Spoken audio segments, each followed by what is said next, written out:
آخر کب تک میرے عزیزو آپ ان بازاروں کو آباد رکھیں گے؟ بازاروں کو آباد رکھنے کی ضرورت نہیں بلکہ مساجد کو آباد رکھنے کی ضرورت ہے۔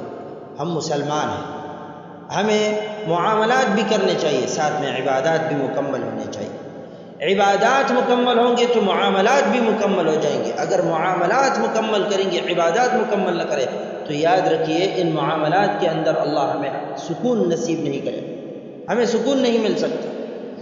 مساجدوں کو آباد کریں، اللہ کے گھروں کو آباد کریں۔ رسول اللہ صلی اللہ علیہ وسلم نے فرمایا، مسلم شریف کی روایت ہے، احب البلاد الى اللہ مساجدها وابغض البلاد الى اللہ اسواقها۔ اللہ اکبر، زمین پر اللہ کے ہاں سب سے محبوب مقام کون سا ہے؟ فرمایا احب البلاد الى اللہ مساجدها، محبوب مقام اللہ کو اس زمین پر وہ مساجد ہے۔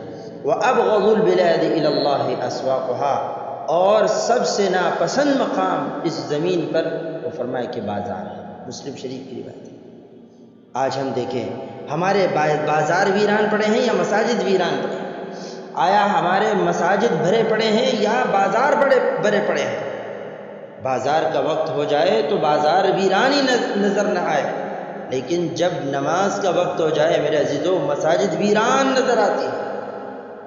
رسول اللہ صلی اللہ علیہ وسلم نے فرمایا، من بنا مسجدا للہ تعالی یبتغی بہ وجہ اللہ بنا اللہ له بیتا فی الجنہ۔ سبحان اللہ، فرمایا جس شخص نے اللہ تعالی کی خوشنودی، رضا اور اللہ کا قرب حاصل کرنے کے لیے اس نے مسجد بنائی، فرمایا بنا اللہ له بیتا فی الجنہ، اللہ کے حبیب نے فرمایا اللہ اس کے لیے جنت میں گھر بنائے گا۔ تو ہم یہ دیکھیں کہ ہماری زندگیاں کس طرف جا رہی ہیں۔